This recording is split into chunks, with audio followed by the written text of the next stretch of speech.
کیا کچھ کن کن طریقوں سے نہیں کھایا جا رہا، اور اسی طرح شادی یا غمی کی رسم ہو، اس میں اپنا حصہ نذرانہ وصول کرنا، تو یہ سب چیزیں ہمارے ہاں ہو رہی ہیں۔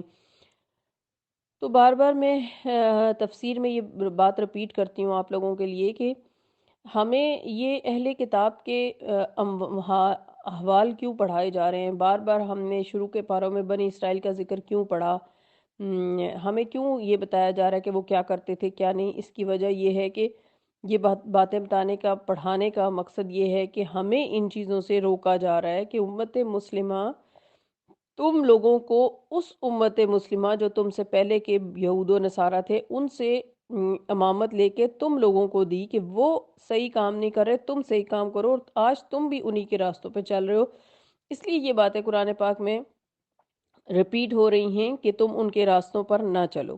دوسری بات جو اس آیت میں بتائی گئی ہے کہ وہ لوگ اور اسے اللہ کی راہ میں خرچ نہیں کرتے تھے، یعنی جو لوگوں سے سونا چاندی لے کر جمع کرتے تھے اسے اللہ کی راہ میں خرچ نہیں کرتے تھے۔ تو خزانہ جمع کرنے سے مراد اس جملے کے مخاطب صرف اہل کتاب ہیں یا ان میں مسلمان بھی شامل ہیں، اس کے بارے میں صحابہ کرام کے درمیان بھی اختلاف تھا۔ مثلا سیدنا عبداللہ بن عمر رضی اللہ عنہما اس بات کے قائل تھے کہ جس مال سے زکوٰۃ ادا کر دی جائے وہ خزانے کے حکم میں نہیں رہتا، جبکہ سیدنا ابو ذر غفاری اور سیدنا عباس رضی اللہ عنہم خزانہ جمع کرنے کے مخالف تھے، جیسا کہ درج ذیل حدیث سے بھی ہمیں واضح ہوتا ہے۔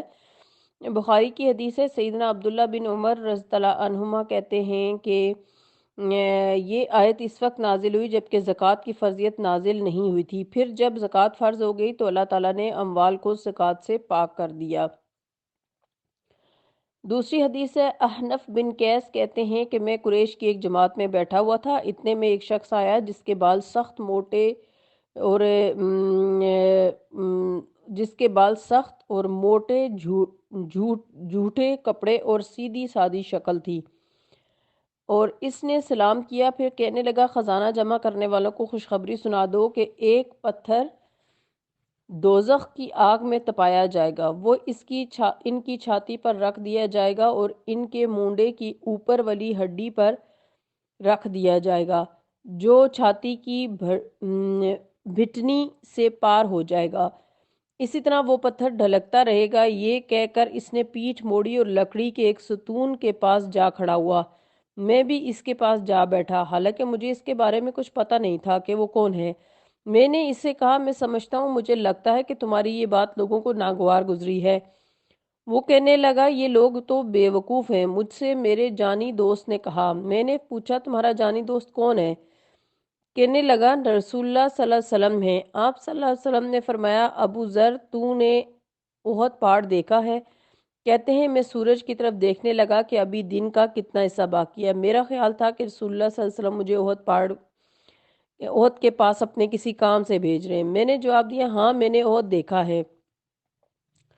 فرمایا، میں نہیں چاہتا کہ میرے پاس احد پہاڑ کے برابر سونا ہو، اور اگر ہو تو میں 3 دینار کے علاوہ سب اللہ کی راہ میں خرچ کر ڈالوں، اور یہ لوگ تو بے خوف ہیں جو روپیہ اکٹھا کرتے ہیں، اور اللہ کی قسم میں تو ایسے لوگوں سے نہ دنیا کا کوئی سوال کروں گا نہ دین کی کوئی بات پوچھوں گا یہاں تک کہ اللہ عز و جل سے جا ملوں۔ یہ صحیح بخاری کی حدیث ہے۔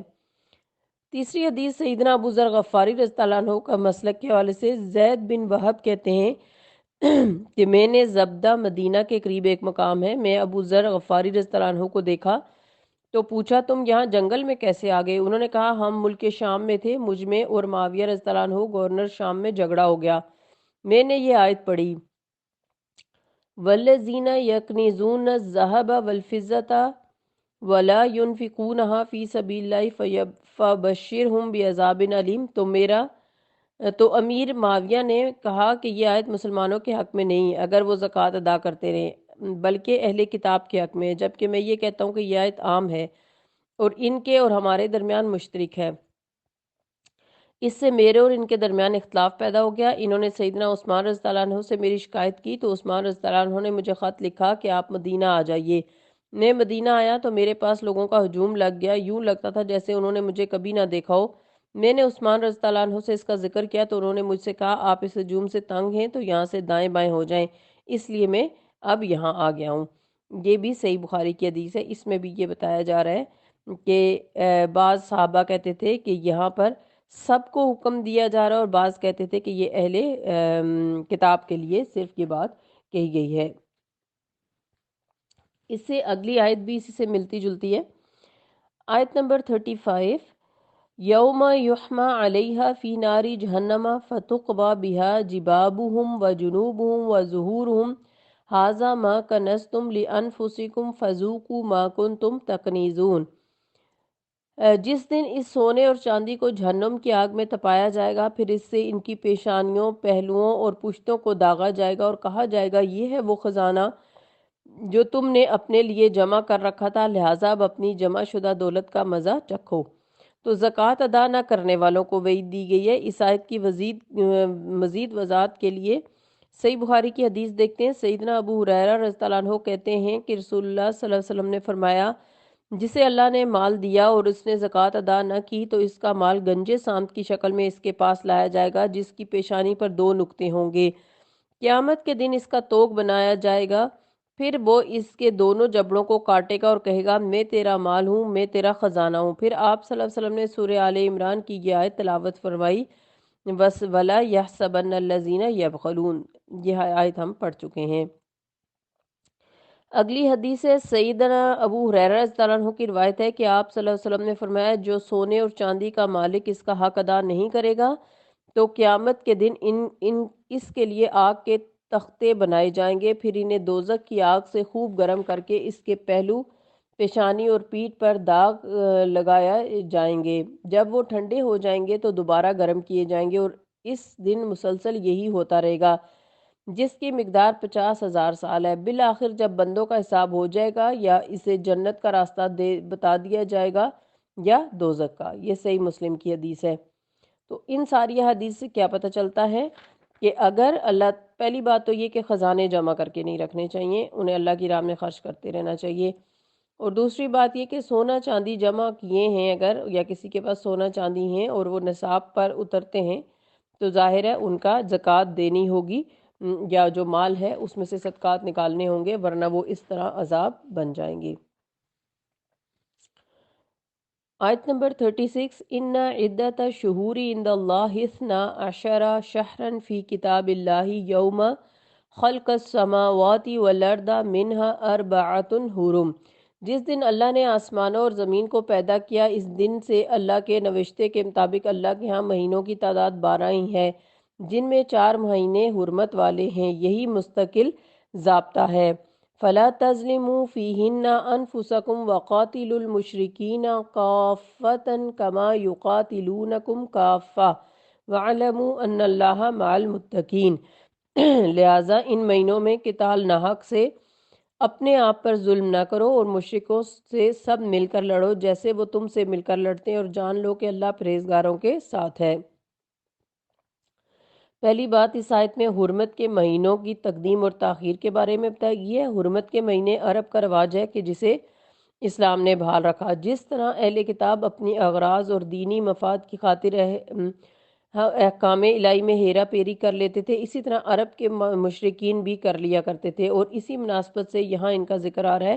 مشرکین عرب کے نزدیک 4 ماہ حرمت والے تھے، ذی القعدہ، ذوالحجہ اور محرم حج کے لیے، اور رجب عمرے کے لیے۔ ان مہینوں میں لوٹ مار اور جدال و قتال حرام تھا، اور اس دوران میں لوگ آزادی کے ساتھ سفر اور تجارت وغیرہ کر سکتے تھے۔ اگرچہ لوٹ مار اور لڑائی جھگڑا ہر وقت ہی ایک گناہ کا کام تھا، تاہم ان مہینوں میں اسے شدید تر گناہ سمجھا جاتا تھا۔ لیکن مشرک اپنی اغراض کی خاطر ان مہینوں میں عدل بدل کر کے سال میں 4 حرمت والے مہینوں کی تعداد پوری کر لیتے۔ مثلا کوئی زور آور قبیلہ جب محرم میں اپنے کسی کمزور دشمن قبیلے سے انتقام لینا یا جنگ چھیڑنا چاہتا تو وہ یہ اعلان کر دیتا کہ اس سال محرم کے بجائے صفر حرمت والا مہینہ قرار دیا جائے گا۔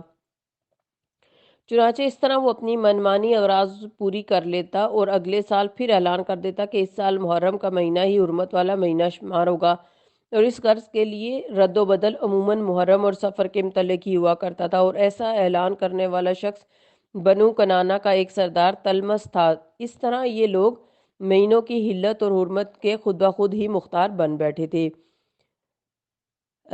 دوسری بات جو اس آیت میں بتائی گئی ہے کہ جہاد تک جہاد قیامت تک جاری رہے گا۔ آیت کے اس جملے میں مسلمانوں کو دو قسم کی ہدایات دی گئی ہیں۔ ایک یہ کہ حرمت والے مہینوں میں جنگ کی ابتدا تمہاری طرف سے ہرگز نہیں ہونی چاہیے۔ ہاں، اگر مشرک لڑائی چھیڑ ہی دیں تو تمہیں بھی ان سے لڑنے کی اجازت ہے۔ دوسری یہ بات کہ جس طرح مشرکوں کے سب قبائل اپنی باطنی رنجشیں چھوڑ کر تمہارے مقابلے میں متحد ہو جاتے ہیں، اسی طرح تمہیں بھی ان کے مقابلے میں اکٹھے ہو کر ان کا مقابلہ کرنا چاہیے۔ نیز کافہ کے مفہوم میں یہ بات بھی شامل ہے کہ تمہیں ہر سال میں مشرکوں کا مقابلہ کرنا چاہیے، جس سے ضمناً یہ معلوم ہوتا ہے کہ کفار اور مشرکین سے جہاد قیامت تک کے لیے فرض ہے۔ اس آیت اور اس مضمون کی دوسری آیات جن میں جہاد کی ترغیب دی گئی ہے کے حوالے سے مخالفین اسلام نے یہ پروپیگنڈا شروع کر رکھا ہے کہ اسلام تلوار کے زور سے پھیلا، اور اس اعتراض کے لیے کئی بار کافی اور شافی جواب بھی دیے جا چکے ہیں۔ ہمارے خیال میں یہ اعتراض نقلی اعتبار سے درست ہے، نہ عقلی اعتبار سے اور نہ تاریخی اعتبار سے، اور اس میں یہی کہا جا سکتا ہے کہ جہاں پر ضرورت تھی وہاں اللہ تعالیٰ نے مسلمانوں کو لڑنے کا حکم دیا، اور یہاں پر کیا اسلام تلوار کے زور پر پھیلا ہے؟ سیدنا عمر رضی اللہ عنہ جس شان اور شوکت اور رعب و دبدبے والے خلیفہ تھے وہ کسی سے پوشیدہ نہیں۔ آپ کا ایک غلام اسبق نامی عیسائی تھا، وہ چونکہ سمجھدار اور ہوشیار آدمی تھا، لہٰذا سیدنا عمر نے اس سے کہا کہ اگر تم مسلمان ہو جاؤ تو ہم مسلمانوں کے کام میں تم سے مدد لیں گے۔ یہ واضح اشارہ تھا کہ آپ اسے کوئی اچھی منصب دینا چاہتے ہیں، لیکن جب اس پر اسلام پیش فرماتے تو وہ انکار کر دیتا اور آپ لا اکراہ فی الدین کہہ کر چپ ہو جاتے۔ گویا تلوار یا دباؤ کے ذریعے سے تو سیدنا عمر رضی اللہ عنہ اپنے غلام کو بھی مسلمان نہ بنا سکے، پھر یہ کیسے باور کیا جا سکتا ہے کہ وسیع و عریض مفتوحہ علاقے میں انہوں نے مفتوحین کو تلوار کے ذریعے سے مسلمان بنا لیا ہوگا؟ تو اس لیے اس قسم کے جو باتیں ہیں وہ بالکل بھی معنی نہیں رکھتی ہیں اور نہ ہی وہ صحیح ہو سکتی ہیں۔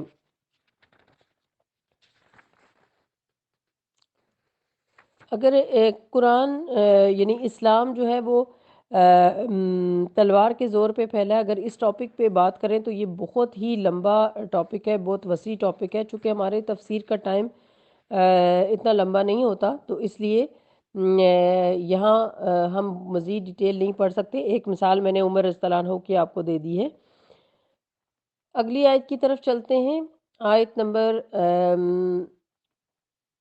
30 آیت نمبر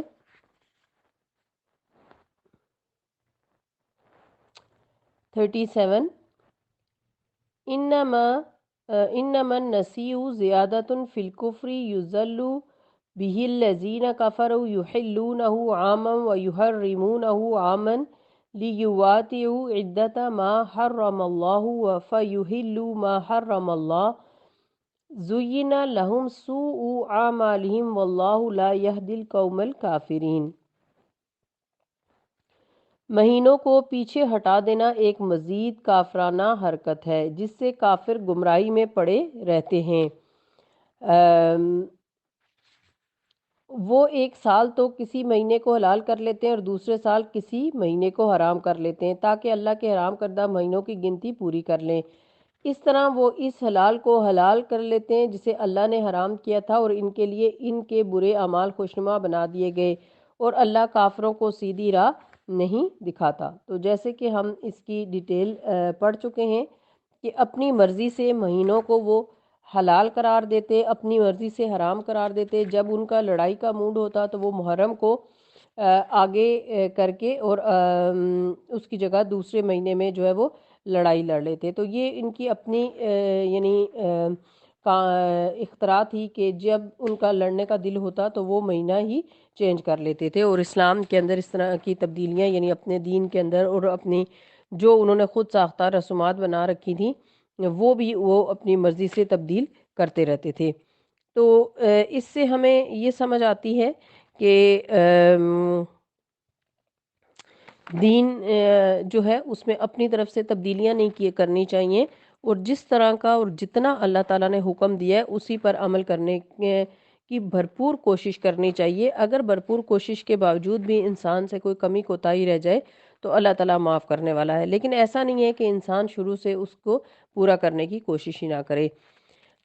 آج جو ہم نے تفسیر پڑھی ہے اس میں ہمیں مشرکین عرب کے طریقے بتائے گئے کہ کس طریقے سے وہ دین کے اندر یعنی تبدیلیاں کرتے تھے، اور اہل کتاب کے بارے میں بتایا گیا کہ ان کے مال ناحق کھانے کے کیا کیا طریقے تھے، اور جیسے کہ میں نے آپ کو شروع میں بتایا کہ پھر اس میں یہ چیز آتی ہے کہ امت مسلمہ بھی بالکل انہی کے راستوں پر چل نکلی ہے، اور امت مسلمہ کو ہدایت دینے کے لیے قرآن پاک میں یہ آیات آئی ہیں کہ ان چیزوں سے تم نے بچنا ہے۔ یعنی 1400 سال پہلے قرآن نے ہمیں آگاہ کر دیا تھا کہ ان ساری چیزوں سے تم نے خود کو بچانا ہے، لیکن اس کے باوجود امت مسلمہ کا حال یہ ہے کہ نہ انہوں نے قرآن پڑھا ہوا ہے، نہ اسے سمجھا ہوا ہے، اور نہ ہی وہ اس کے مطابق اپنی زندگیاں گزار رہے ہیں۔